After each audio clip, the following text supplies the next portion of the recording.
untuk menunjukkan Anda masuk ke dalam suasana belajar. Nah, berpartisipasi. Bagus. Saudara, dalam kesempatan ini memang saya melihat backdrop kita ada mendiang Bapak Cornelis Bowor dalam tulisan In Memoriam.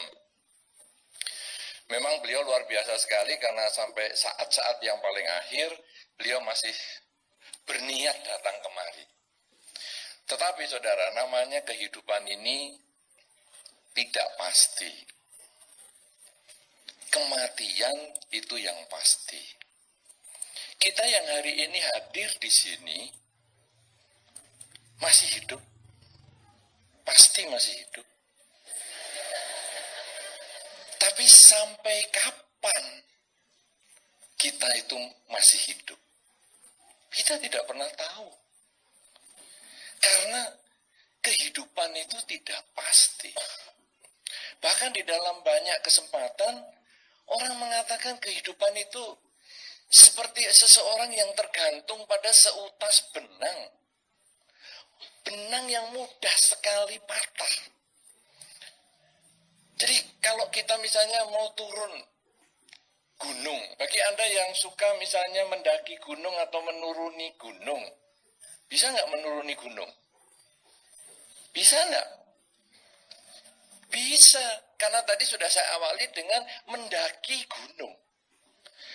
Tentu kalau Anda mendaki gunung, kan nggak mungkin toh tinggal di atas gunung nggak turun-turun. Nah, jadi ada menuruni gunung juga. Tapi kalau saya belum ngomong mendaki gunung, lalu menuruni gunung, nggak mungkin. Karena yang ada menuruni jurang. Ya kan? Namanya turun. Nah, gunung yang tinggi. Saudara-saudara, ketika seseorang sudah mendaki gunung, menggunakan tali, kemudian menuruni gunung menggunakan tali yang sama, kadang-kadang talinya itu sudah banyak yang, kalau dalam bahasa Jawanya rantas. Dalam bahasa Indonesia,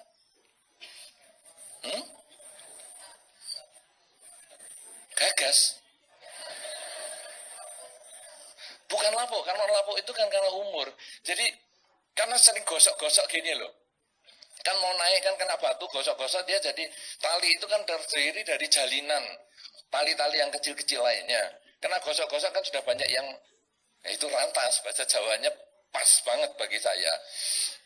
Ya mungkin, kalau nggak tepat ya disebut aus lah.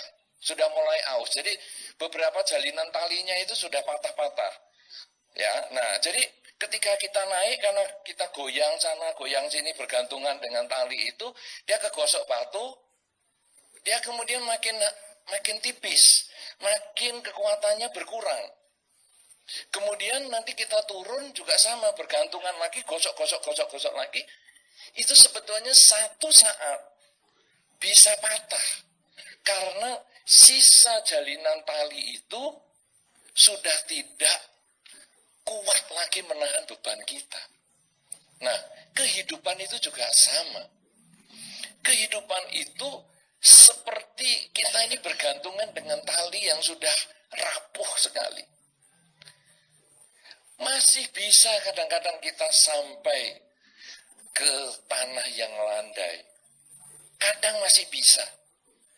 Tetapi kadang bisa putus di jalan. Kalau putus, jatuh. Kalau jatuhnya tinggal semeter, namanya melompat. Tapi kalau jatuhnya masih 15 meter, terjun bebas. Tapi jatuh di mana? Kalau di air aman. Kena batu. Ya, selesai kehidupan. Nah, ini yang dikatakan bahwa hidup itu tidak pasti. Tetapi kematian pasti datang. Entah kapan pasti datang. Tidak mungkin tidak datang. Karena itu kalau Anda saya mau janji, besok ya, besok saya datang ya. Sebetulnya kemudian ditanya, pasti datang? Pasti. Itu sebetulnya ada sedikit bohong. Karena kalau ditanya, pasti datang. Kalau masih hidup. Karena kalau tidak hidup, bagaimana datang? Hari ini kalau saya tidak hidup, saya mengisi ceramah. Saya yakin Anda nggak bisa duduk tenang. Langsung,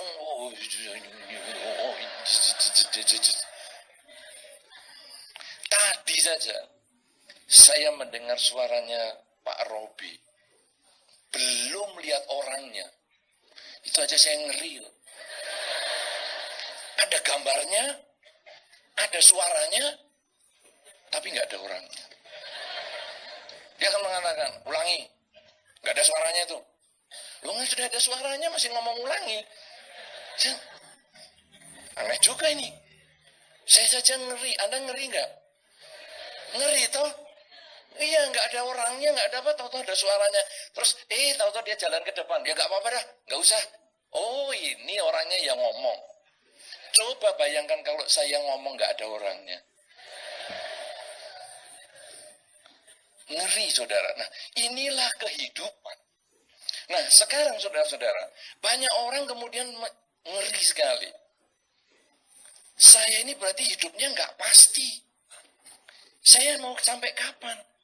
Nggak pasti. Siapa bisa sampai umur 60? Belum tentu. Pasti sampai bisa 70? Belum tentu. Kadang-kadang nanti sore, nanti malam, besok, kadang-kadang kita sudah tidak melihat matahari lagi. Bahkan di dalam Dhamma dikatakan, hidup ini seperti menggulung benang. Atau kalau mau ya Anda seperti menggulung kabel mikrofon ini. Kalau acara sudah selesai, kabelnya dilepas, digulung. Mau panjangnya berapa meter, endingnya apa? Berpartisipasi dong. Mau panjangnya kabel ini 15 meter, 50 meter, kalau digulung terus, habis. Hidup seperti itu. Hari-hari Anda itu seperti menggulung kabel ini. 1 hari, 2 hari, 3 hari, 4 hari, seminggu, setahun, 10 tahun. Lama-lama, habis. Sekarang gulungan Anda sampai di mana tuh? Ayo berpartisipasi. Sampai di mana gulungan Anda? Masih panjang? Yakin. Tinggal pendek? Tidak ada yang tahu pasti. Itu sama dengan kalau kita naik pesawat. Mau boardingnya kapan? Kita belum tahu. Karena pesawat ini check-in boleh tepat, berangkat belum tentu.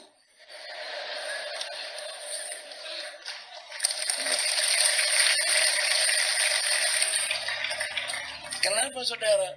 Anda check-innya tepat, Anda lahir tepat, tapi mau berangkat kapan? Belum tentu. Kalau delay, kemudian dapat kompensasi, lumayan. Tapi kalau tidak delay, tepat waktu, berangkatnya juga mendadakan, lebih awal dari sebelumnya. Bisa kaget-kaget. Baru makan bakso.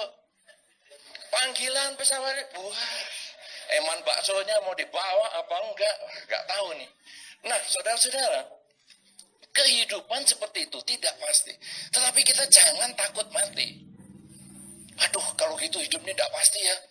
Bisa mendadak mati ini. Nanti sore bisa mati ini. Besok pagi bisa mati ini. Seminggu lagi bisa mati ini. Bahaya nih. Jangan takut mati. Tapi juga jangan cari mati.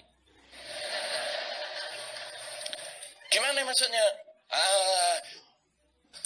Mau mati besok, mau mati sekarang. Yang penting enak duluan. Saya mau makan enak, puasin. Saya mau macam-macam, puasin. Kalau perlu saya mau melanggar sila, hajar. Siapa tahu setelah saya melanggar seluruh Pancasila Buddhis, saya langsung mati. puas. Saudara-saudara, kalau saya tanya sungguhan, berpartisipasi ya? Setuju? So, kalau saya tanya sungguhan, enak melanggar sila atau enak menjaga sila? Enak melanggar, tuh yang betul. Anda yang ngomong enak menjaga itu teman Anda loh yang ngomong ya.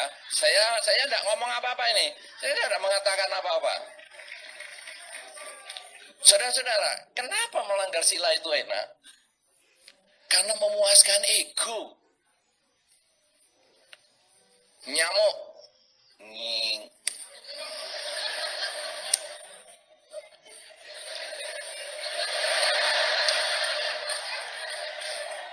Puas.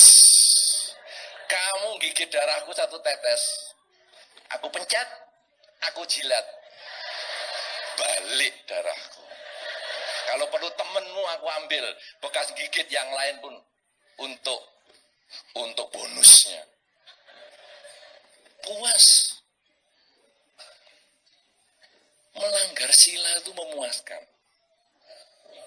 Tetapi saudara, melanggar sila itu memuaskan, tapi korban pelanggaran sila, coba Anda diposisikan sebagai korban. Anda sedang makan enak-enak, plok. Langsung yang nabok mengatakan, puas, puas. Apa kira-kira kalau Anda berpikir sebagai korbannya? Kalau tadi kan saya tanya, Anda kalau melanggar sila dengan menjaga sila, enak mana? Enak melanggar. Sekarang, kalau Anda sebagai korban, enak yang lain jalankan sila, atau enak yang lain melanggar sila? Nah, ini semua pasti cocok jawabnya. Jalankan. Tidak ada yang tadi ngomong, enak tidak jalankan Bu Ante. Saya ditabok ya nggak apa-apa. HP saya dicuri orang, nggak apa-apa. Hari ini HP saya dicuri, nggak apa-apa. Besok saya beli model yang lebih baru, nggak apa-apa. Tidak ada yang seperti itu. Biku aja dicuri jubahnya stres. Padahal jubah cuman. Kalau Pak Robi jasnya dicuri, ya mungkin stres. Saya jubah ya. Lah terus kesini masa nggak jubahan? Masuk angin dong. Nah, saudara-saudara, jadi kalau sekarang kita diposisikan sebagai pelanggar sila, enak. Tapi kita diposisikan objek pelanggaran sila, sangat tidak nyaman. Oleh karena itu saudara, sila itu kemudian perlu dijaga. Karena kalau kita tidak suka disakiti, jangan menyakiti pihak lain. Kalau kita tidak mau dibunuh, jangan membunuh pihak lain. Kalau kita tidak mau kecurian, jangan mencuri pihak lain. Kalau kita tidak mau pasangan hidup kita dilarikan orang, kan sekarang katanya ada itu pelakor dan binikor. Ya, ada toh pelakor dan binikor, singkatan apa tuh itu? Tahu singkatannya enggak? Tahu ya? Jadi saya nggak usah. Nggak tahu. Tanya Google dong. Emangnya dikira saya Google apa?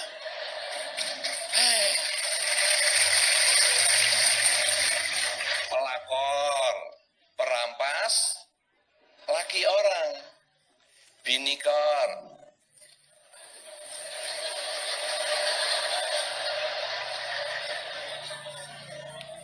Saudara-saudara, kalau semua hanya pelakor, maka dunia ini isinya homo. Kenapa?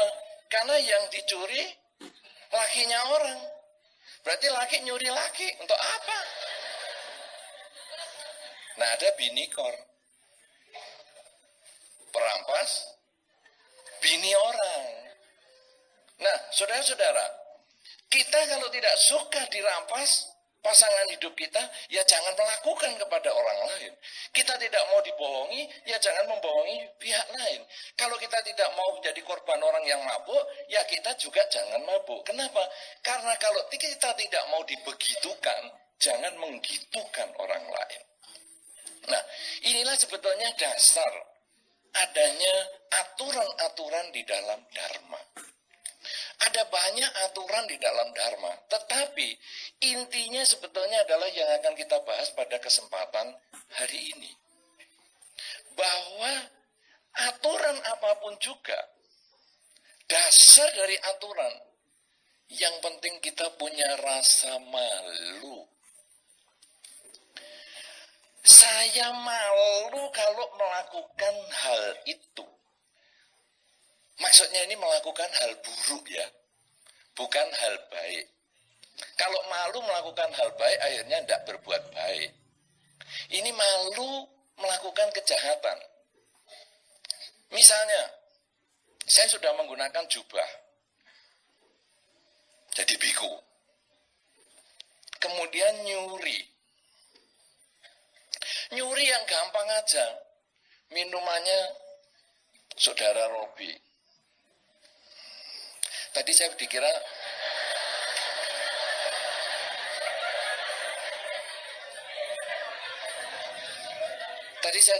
belum dikasih minum. Padahal minuman saya sembunyikan.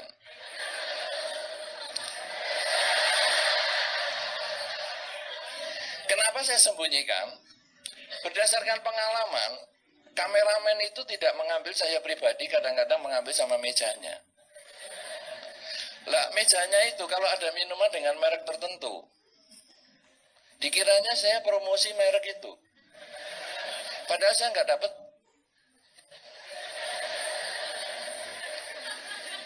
Nggak dapat 10%. Tapi di bawah ini Pak Robi rasanya mau ngasihkan ke saya, takut kehilangan ini. Nah, saudara-saudara, saya misalnya ngambil. Ini kan di bawah ini sekarang sudah tidak kelihatan nih dari kamera. Saya ambil. Maka satu ketika Pak Robi mau minum, loh, kok minuman kok diambil? Lalu lihat di tempat saya, loh, minuman kok diambil Bante? Oh, dasar Bante ngambilan nyuri. Saudara-saudara, kemudian diumumkan, hati-hati loh kalau dekat Bante Utomo. Minumanku aja diambil. Apa itu jadinya, saudara? Memalukan. Kenapa, saudara? Karena ketika saya sudah menggunakan jubah, ini bukan hanya saya sebagai pribadi, tapi saya juga sebagai anggota kelompok. Ini ya, di depan ini ada yang berjubah sama. Di depan ini juga ada. Jubahnya agak beda, tapi potongannya sama. Potongan sama kita. Loh, saudara-saudara, dengan jubah yang sama, potongan yang sama, itu membuat ada solidaritas. Jadi kalau saya dituduh mengambil, pasti mereka ngeroyok Robi. Ngeroyok untuk membenarkan. Betul, itu nggak pantas, itu memalukan, itu dasar temanku kayak gitu, tuh Biku Utama model apa itu. Malu itu luar biasa, saudara. Kenapa? Karena malu itu dimunculkan dari unsur eksternal. Saya sudah sebagai biku, pantas nggak saya pakai pakaian gini nih ngambil? Kalau saya merasa nggak pantas, jangan lakukan. Itu betul-betul dari dalam. Karena itu, saudara, tradisi masyarakat di Indonesia, rasa malu itu dikenalkan luar biasa dari awal. Anak kecil, terutama kalau perempuan. Kadang-kadang kalau masih kecil ya, 3 tahun, 4 tahun, kemudian duduk nangkring di kursi, kakinya diangkat. Ibu-ibu akan mengatakan apa? Ibu-ibu? Ya sudah punya anak yang pernah melahirkan? Ya, makanya saya tanya yang pernah melahirkan. Anda yang masih mahasiswi nggak usah macam-macam. Nggak usah berusaha menjawab. Ibu-ibu yang sudah pernah melahirkan ada di sini? Melahirkan anak perempuan ada? Ketika anak perempuan umur 3 tahun, 2 tahun kemudian naik ke meja atau ke kursi, kakinya naik-naik, atau kain roknya diangkat-angkat, apa yang katakan ibu-ibu? Malu, jangan gitu, malu. Itu ditekankan luar biasa, rasa malu. Kalau cowok jarang diomongin begitu. Jarang, saya katakan jarang. Sarung diangkat, teruskan. Enggak juga. Jarang. Kalau cowok jarang. Tapi kalau anak perempuan, pasti dikatakan, malu tuh. Jangan mau gitulah. Kemudian makan. Malu. Nah, kata malu itu kalau ada orang lain. Sehingga itu menjadi dorongan. Kalau mau nepuk nyamuk tadi, biasanya orang toleh-toleh dulu kanan dan kiri. Gak ada orang.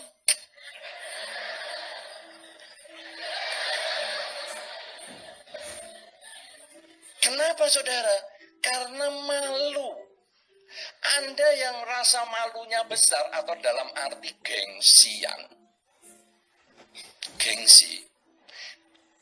Lakukan atau perhatikan kalau Anda sedang sendirian. Nanti gengsi Anda itu tidak ada. Dan Anda melakukan hal-hal yang memalukan. Betul? Betul. Makanya saudara-saudara, kalau saya pergi ke rumah orang, saya biasanya nomor 1, saya minta izin ke toilet. Kenapa saudara? Karena toilet itu kelihatan aslinya yang punya gengsi tadi. Rumah boleh mewah, tas boleh bermerek, bedak boleh tebal. Tapi kalau kamar mandinya acak-acakan dan berbau, berkerak, itu yang diurusi yang kelihatan. Yang gak kelihatan, cuek. Itu orang gengsian. Nomor 2, waktu kepret rumah, saya melihat kamarnya. Kamarnya rapi, bau nggak? Karena kalau bau, berarti ini baju sudah 2 minggu nggak dicuci. Sepatu di atas kasur, kaos kaki satu di pintu, satunya lagi di mana nggak jelas. Kenapa saudara? Karena kadang orang nggak sampai ke situ lihatnya. Tapi justru itu yang menjadi ukuran.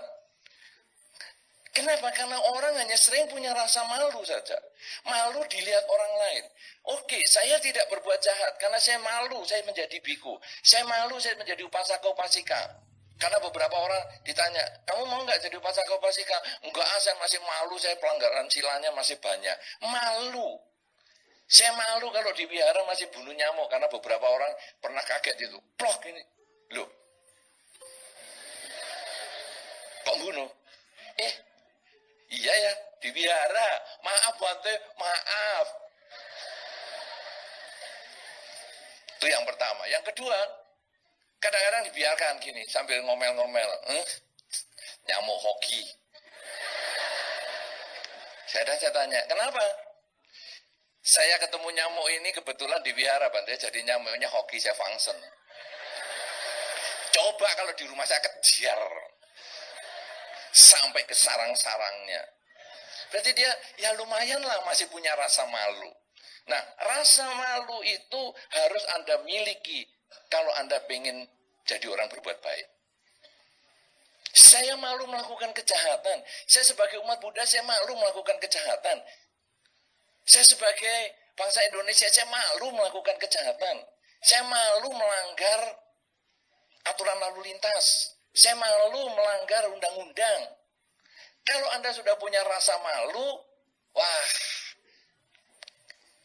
unsur yang pertama berbuat kebaikan sudah Anda lakukan. Sayangnya malu itu hanya berlaku di muka umum. Jadi kalau tadi nyamuk di wihara Wah, kita sok fungsen, melepas makhluk. Tapi di rumah, itu biasanya juga kalau kartu pengepretan saya biasanya lihat juga, loh ini kok raket sudah banyak di mana-mana. Dan bekas darahnya raket nyamuk ini sudah banyak korbannya. Berarti kamu tidak sebaik yang kamu wujudkan di wihara. Tapi masih lumayan, karena kamu punya rasa malu. Ada yang tidak punya malu. Di wihara juga main tepok aja. Saya tanya, kenapa? Bante, hidup itu harus berjalan sesuai dengan karma. Makhluk yang menyakiti, saya mempercepat panen buah penderitaannya dia. Jadi nging ceplok. Saya termasuk agen perubahan karmanya makhluk itu.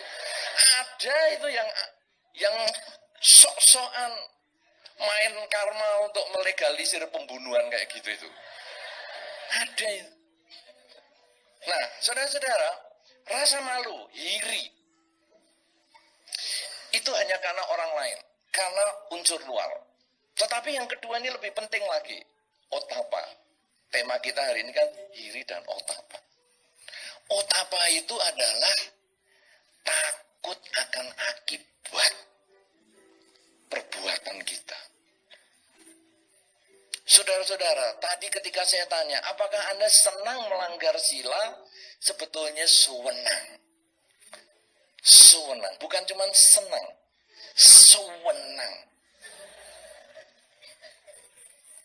Orang di Jawa Timur tempat saya tinggal, kalau menekankan kata, itu dipanjangkan depannya, sewenang.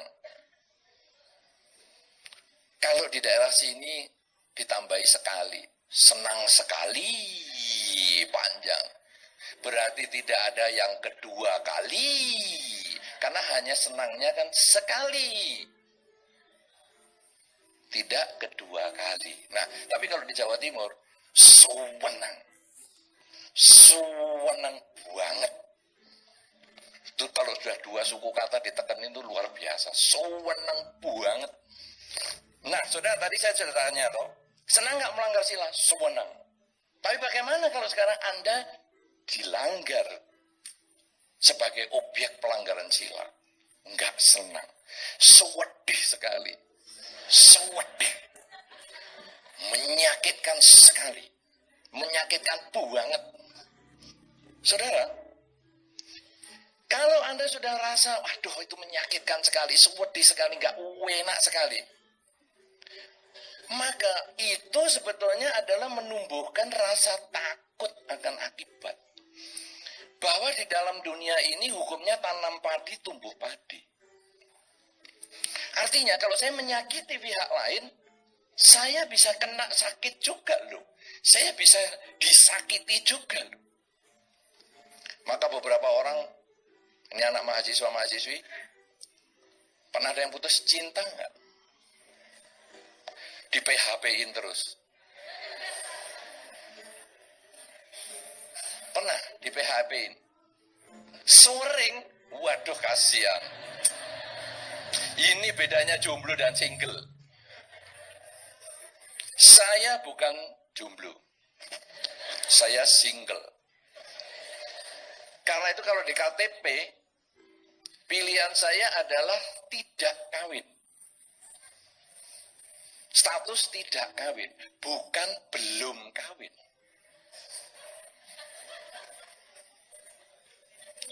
Sudah umur 60 tahun masih ngomong belum kawin. Nunggu sampai kapan? Maka status saya tidak kawin. Ini artinya single. Single adalah keputusan. Jomblo, keadaan. Status apa? Jomblo.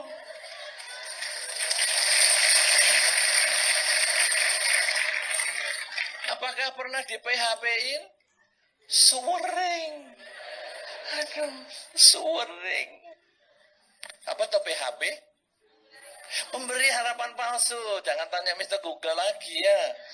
Pemberi harapan palsu. Jadi kadang-kadang waktu Anda sebagai mahasiswa-mahasiswi, itu saat-saatnya mem-PHP-in orang. Ayolah, nanti kalau kita udah lulus ya, kita gini-gini ya. Nanti kalau kita gini-gini ya, kita gini-gini ya. HP-nya lulus tinggal biasa aja. Seperti angin lalu aja. Saudara-saudara, kemudian kalau kita sudah jengkel, kita kemudian mengatakan, awas ya, awas. Kamu mem-PHP-in aku. Nanti akan berbuah karmamu. Di PHP-in, rasain kamu nanti. Bisa dong ngatain gitu? Bisa. Kita merasakan karena kamu sudah menanam kepada diriku, maka satu ketika kamu juga akan memetik buahnya. Saudara-saudara, hukum tabur tuai ini, kalau kita lalu merenungkan, tanam padi, tumbuh padi, itu bahasa yang sangat umum. Tapi coba Anda renungkan lebih dalam. Tanam satu butir padi, berapa banyak yang dipanen? Satu juga kan? Banyak. Itu yang ngeri. Kalau tanam padi, tumbuh padi, ya sudah lah, tanam satu, nanti kan tumbuhnya satu. Wena. Ya kan? Tapi ternyata tanam satu, tumbuhnya banyak. Itu yang mengerikan. Saya mem-PHP-in seseorang. Nanti saya di PHP-in orang banyak. Ini bagaimana? Ngeri, takut akan akibat kejahatan. Kalau sudah begitu, saudara, rasa takut itu muncul. Enggak, saya enggak mau mem-PHP-in orang. Kalau saya suka, saya ngomong suka. Hajar langsung. Mau sama saya? Ayo. Enggak mau? Ganti yang lain. Cepat.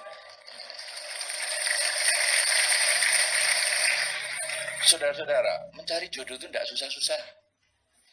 Gampang sebetulnya. Oh, dunia ini isinya pria dan wanita saja kok. Pria tinggal nyari wanita, wanita tinggal nyari pria, gampang. Iya kan? Buka mata pasti ketemu lawan jenis apa tuh susahnya? Yang susah kan pikiran Anda itu, mau nyari yang modelnya gini, modelnya gitu. Buka mata Anda, lihat di depan Anda, lawan jenis siapa saja.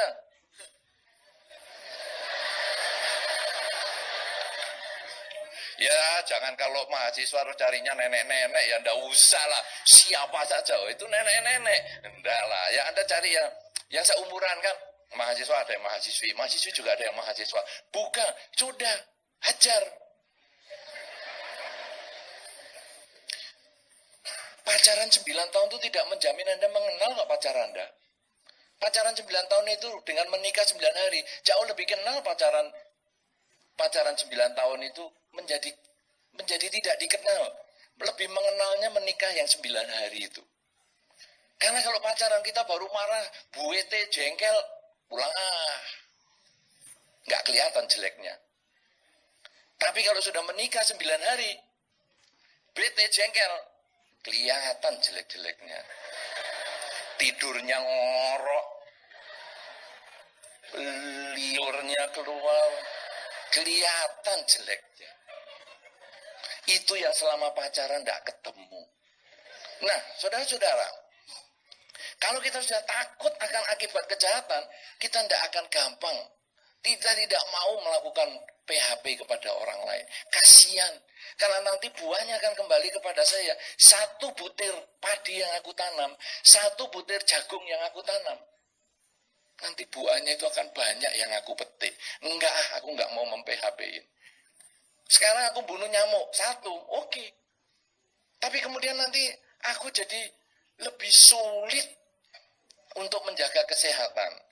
Saya menjadi sulit untuk memperoleh umur panjang. Enggak, saya enggak mau melakukan. Ketika saya mengambil barangnya orang, hanya sekali saya mungkin mengambil HP-nya orang. Tapi saya menjadi sulit di dalam kehidupannya, bisa sering kehilangan. Orang mengatakan, saya ini sudah berbuat baik loh Bante. Kenapa ya saya kok masih banyak penderitaan? Apakah buah kebajikan ini kan tidak berbuah? Buah kebajikan pada satu masanya akan Anda petik. Seperti Anda menanam padi dan menanam jagung. Tumbuhnya, masa tanamnya tidak sama. Dan menanamnya pun tidak berbarengan. Sehingga Anda tidak bisa mengatakan, saya sudah menanam padi sekian lama. Kenapa yang aku panen kok jagung terus? Karena aku sudah menanam jagung yang lebih banyak. Itu yang menjadi dasar, kenapa saya sudah berbuat baik banyak, kok saya masih memetik yang jahat. Sebaliknya ada orang jahat, kok hidupnya bahagia. Karena dia sedang menanam jagung hari ini. Tapi dia memetik tanaman padinya yang sudah dia tanam jauh sebelumnya. Kalau sudah demikian saudara, yang kita takuti sebetulnya bukan orang lain. Yang kita takuti sebetulnya adalah buah perilaku sendiri. Kalau orang punya rasa takut akan akibat kejahatan, dia akan berhenti melakukan kejahatan. Karena itu saudara, dua hal ini, hiri dan otapa, malu berbuat jahat, takut akan akibat kejahatan, di dalam Dharma dikatakan sebagai penjaga dunia. Artinya, Anda tidak mengenal aturan, tidak mengenal undang-undang, Anda tidak mengenal hukum, Anda tidak mengenal apa saja. Tapi kalau Anda punya rasa malu dan takut, malu melakukan kejahatan, takut akan akibat kejahatan, maka Anda otomatis menjadi orang yang baik. Dari mana disebut kejahatan? Dari mana disebut kebaikan? Kalau saya tidak mau disakiti, jangan menyakiti. Kalau saya ingin memperoleh kebahagiaan, demikian pula makhluk lain. Kalau Anda sudah memahami hal ini, bahwa semua makhluk punya perasaan yang sama, maka saya malu untuk menyakiti, membuat makhluk lain menderita atau tidak bahagia. Kalau saya takut akan akibat buah penderitaan itu kembali kepada saya, maka Anda yang tidak mengenal undang-undang, Anda yang tidak mengenal aturan-aturan keagamaan, Anda yang tidak mengenal aturan-aturan negara apapun juga, Anda pasti tetap menjadi orang baik. Karena malu dan takut itu ada di dalam diri. Karena itu saudara, tema Magha hari ini, Magha Puja, ketika Sang Buddha memberikan aturan yang pertama, diceritakan pada waktu Magha itu, Sang Buddha memberikan aturan untuk para biku, karena yang berkumpul adalah para biku. Tidak membunuh, tidak mencuri, tidak. Yang intinya adalah bahwa kurangi kejahatan, tambah kebajikan, sucikan pikiran. Aturan ini sebetulnya menjadi dasar aturan biku-biku zaman Buddha-Buddha sebelumnya. Hanya dengan diberi kurangi kejahatan, tambah kebaikan, sucikan pikiran, para biku sudah bisa menjadi orang yang baik. Tetapi aturan para biku ini bukan hanya berlaku untuk biku saja. Tetapi aturan ini juga berlaku untuk kita semua. Siapa di antara kita yang senang dengan kurangi kebaikan, tambah kejahatan, kacaukan pikiran? Siapa yang senang? Ada? Tidak ada yang senang dengan ajaran itu. Tapi semua kita manusia, dimanapun di seluruh dunia, kita selalu ingin kurangi kejahatan, tambah kebajikan, sucikan pikiran. Tiga hal ini kalau kita bisa lakukan dengan dasar malu dan takut, maka Magha Puja tahun ini menjadi Magha Puja yang berkesan. Karena Magha Puja tahun ini menjadi kesempatan untuk kita tumbuh rasa malu, tumbuh rasa takut, untuk menjadi orang yang lebih baik di dalam ucapan, lebih baik di dalam perilaku, lebih baik di dalam cara berpikir. Karena kita semua berbicara, bertindak, dan berpikir untuk kebahagiaan orang lain, kebahagiaan semua makhluk. Karena memberikan kebaikan dan kebahagiaan kepada orang lain maupun semua makhluk, buah kebajikan itu akan kembali diri kita. Melakukan penderitaan, mengkondisikan penderitaan semua makhluk, kembali buahnya pada diri kita. saya sampaikan dalam pembabaran tentang hiri dan otapa, malu dan takut. Dengan demikian, maka ketika di dalam hidup kita berisi selalu malu dan takut sebagai penjaga kehidupan kita, maka saat kematian datang, kapanpun juga kematian datang, bahkan saat ini pun jika kematian datang, kita selalu siap, karena hidup kita telah selalu diisi kebajikan dengan badan, dengan ucapan, dan dengan pikiran. Terima kasih, saya kembalikan kepada moderator.